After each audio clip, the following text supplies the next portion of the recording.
రైతులతో మాట్లాడాం. పొగాకు రైతుల బాధలు వర్ణనాతీతం. ఈరోజు ప్రతి రైతు కూడా మాట్లాడేటువంటి మాట ఏమిటంటే, జగన్మోహన్ రెడ్డి గారు ముఖ్యమంత్రిగా ఉన్నప్పుడు, వైఎస్ఆర్ కాంగ్రెస్ పార్టీ ప్రభుత్వం అధికారంలో ఉన్నప్పుడు పొగాకు రైతులు అనేటువంటి మేము అన్ని విధాలా కూడా లబ్ధి పొందగలిగాము. గిట్టుబాటు ధర మాకు కల్పించాడు. సుమారు 36,000 రూపాయల క్వింటాల్ లెక్కన మేము అమ్ముకోగలిగాము.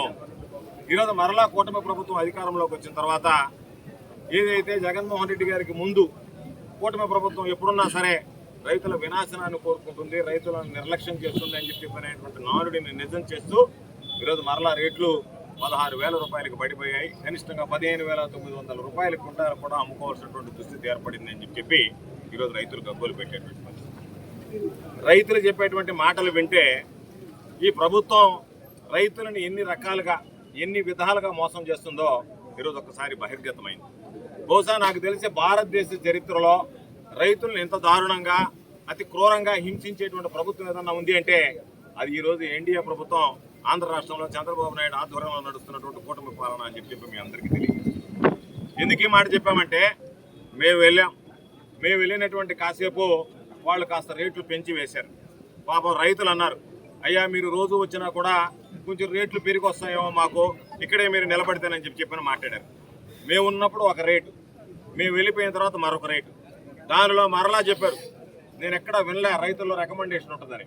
దానిలో కూడా రికమెండేషన్ సిస్టమ్ అన్నింటిలో ఉన్నట్టే రైతులకు సంబంధించి పొగాకు కొనుగోలులో కూడా వీళ్ళు తీసుకొచ్చి వాళ్ళకి అనుకూలమైనటువంటి వాళ్ళు ఉంటే వాళ్ళు ఫోన్ చేసి చెప్తే ఆ బేళ్ల దగ్గరికి పోయేటప్పుడు ఒక రేటు పడుతుంది, ఏమీ లేనటువంటి ఉంటే ఒక రేటు పడుతుంది.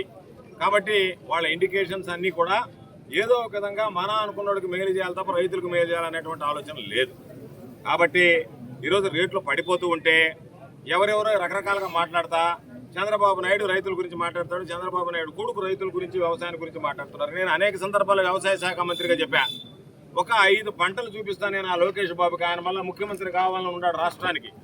5 పంటల పేర్లు చెప్తే చాలు అతను రాష్ట్రానికి ముఖ్యమంత్రి కావచ్చు.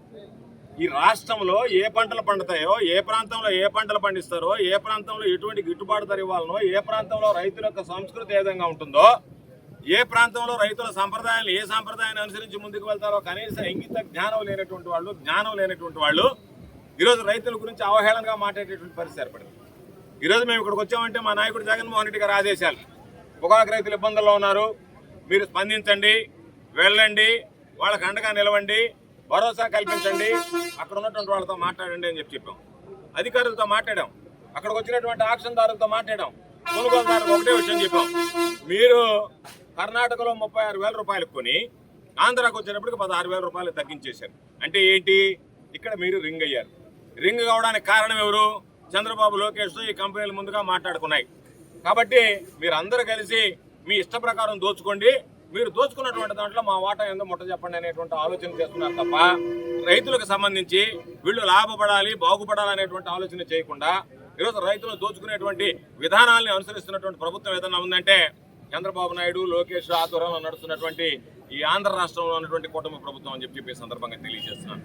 కాబట్టి రైతులు కంటికి కడివిడి ఏడుస్తూ ఒక్కొక్క బేరానికి 3 లక్షల నుంచి 4 లక్షలు నష్టపోతున్నాము అని అంటే కనీసం కనికరం లేకుండా ఈరోజు 36,000 రూపాయలు పెట్టి కొన్నటువంటి మీరు ఈరోజు మరలా 16,000కి దిగిపోయారు అని అంటే కొన్ని విషయాల్లో మనం మాట్లాడుకోవచ్చు. కొన్ని పండ్ల తోటలు ఉంటాయి, అప్పటికప్పుడు వాటికి మార్కెట్ వస్తుంది. కొన్ని లైవ్ ఉంటాయి, రొయ్యలు అట్లాంటి వాటికి అప్పటికప్పుడు మార్కెట్ వస్తుంది.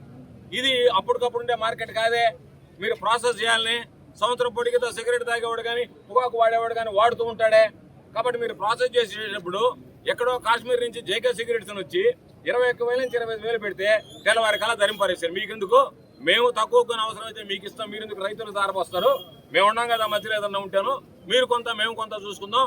మీరు కానీ వచ్చి 25,000 రూపాయలు కానీ పెడితే మేము 25,000 ఇవ్వాల్సి వస్తుంది, కాబట్టి మేము నష్టపోతామని చెప్పి మీరు ఒక క్వింటా మీద 10,000 నుంచి 15,000 రూపాయలు దోచుకుంటూ ఈరోజు మీ ఇష్టారాజ్యంగా వ్యవహరిస్తే ఇంతకన్నా దౌర్భాగ్యమైనటువంటి సంఘటన ఉండదు. అందుకే ఆ కొనుగోలుదారులకు చెప్పాం, మా ప్రతినిధులకి, మీకు ఏమాత్రం చిత్తశుద్ధి ఉంటే మీరు ఆత్మ పరిశీలన చేసుకుని మీ ఆత్మసాక్షి ప్రకారం మీరు మీ కంపెనీలకు వెళ్ళి, అయ్యా రైతుల కన్నీటితో వచ్చేటువంటి ఆదాయం మనకు తగదు, మనకి అవసరం లేదు అని చెప్పి రైతులకు గిట్టుబాటు ధర కల్పించేటువంటి విధంగా చర్యలు చేపట్టండి అని చెప్పి అక్కడ ఉన్నటువంటి కొనుగోలుదారులు కోరడం జరిగింది.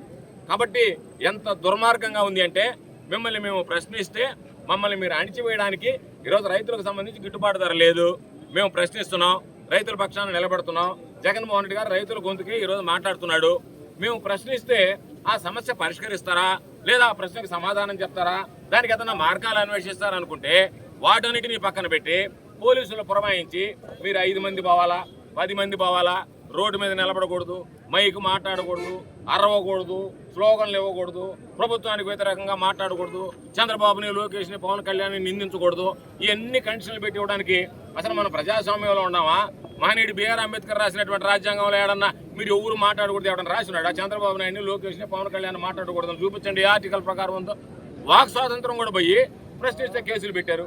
మొన్న ఏదో పాపం దీనికి సంబంధించి ఒక చిన్న నిరసన కార్యక్రమం చేపడితే దానికి సంబంధించి మా కార్యకర్తల మీద 4 మీద, గంగిరెడ్డి మీద, అదేవిధంగా రఫీ మీద, నారయ్య, రమణయ్య, ఈ 4 మీద పోలీసు కేసులు పెట్టారు. కొత్త సాంప్రదాయం. ఎక్కడన్నా సరే పోలీస్ స్టేషన్కి ఎవరైనా ఫిర్యాదుదారు వస్తాడు, వాళ్ళు కేసు ఇస్తే పోలీసులు విచారిస్తారు. కూటమి ప్రభుత్వంలో పోలీసులే ఫిర్యాదు ఇస్తున్నారే, వాళ్ళే అక్కడుండే కానిస్టేబుల్, అక్కడుండే ఎస్ఐ, ఈరోజు కూడా ఎస్ఐ సిఐ ఇస్తాడు కంప్లైంట్. ఏమని, ఫలానా గోవర్ధన్ రెడ్డి వచ్చారు, రోడ్డు మీద ట్రాఫిక్ ఆగిపోయింది, అక్కడ ఇది అయిపోయింది, ఇక్కడ ఇది అయిపోయింది అని చెప్పి ఒక కేసు కట్టేటువంటి పరిస్థితి ఏర్పడింది. అంటే మీరు ఎంత దౌర్భాగ్యంగా ఉన్నారంటే మిమ్మల్ని ప్రశ్నించేటువంటి విధానాన్ని మీరు తట్టుకోలేక వాళ్ళని అణచివేయాలనేటువంటి ధోరణితో ప్రవర్తిస్తున్నారు తప్ప మరొకటి కాదు. కాబట్టి మేము మరలా డిమాండ్ చేస్తున్నాం. ఇప్పటికే జగన్మోహన్ రెడ్డి గారికి స్పష్టత ఉంది. రైతులు ఆందోళనలో ఉన్నారు, ఆవేదన చెందుతున్నారు. ఒకటే గుర్తుంచుకోండి, రైతుల ఆందోళన, ఆవేదన ఆవేశంగా మారే లోపల ఈ ప్రభుత్వం సరైనటువంటి నిర్ణయం తీసుకోకపోతే రైతుల యొక్క ఆవేశంలో అగ్నికి ఆహుతైనట్టుగా మీ పార్టీ ఆహుతైపోతుంది అనేటువంటి విధాన్ని మీరు గుర్తుంచుకోండి. మీ పార్టీని బంగాళాఖాతంలో కలపడానికి రైతులు సిద్ధంగా ఉన్నారు. ఇప్పటికే మీ ఆలోచన విధానం ఏ విధంగా ఉంది అంటే, నేను పరిశీలిస్తూ వస్తున్నా. రైతులు పంటలు వేయకపోతే, అవి వృధాగా మారిపోతే వాటిని 99 పైసలకు నేను అమ్ముకోవచ్చు అనేటువంటి ఆలోచన చేస్తున్నావు తప్ప రైతులకు సంబంధించి వాళ్ళకి గిట్టుబాటు ధర కల్పించాలా? రైతులకు సంబంధించి ఏ పంట గిట్టుబాటు ధర ఉంది? యూరియా వేస్తే క్యాన్సర్ వస్తుందండి, వరి పండిస్తే నేను వరి తిన్నట్టు. నువ్వు వరి తినకపోతే ఈ దేశంలో వరి తినేవాడు లేడా?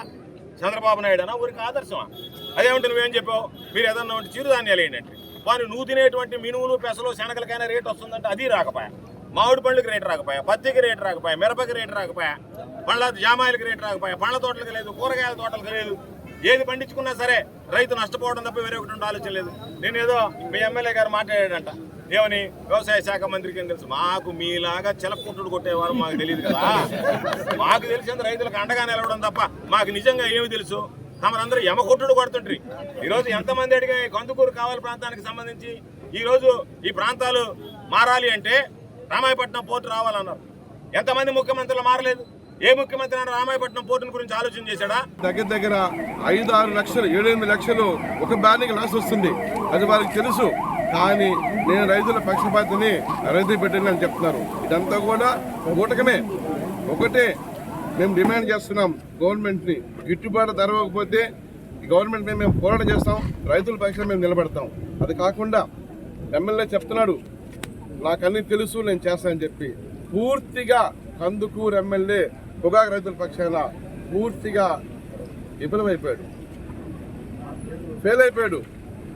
రైతుకి ఎవరికి కూడా నేను రైతు బిడ్డని చెప్పేసేసి రైతులను మోసం చేస్తున్నాడు.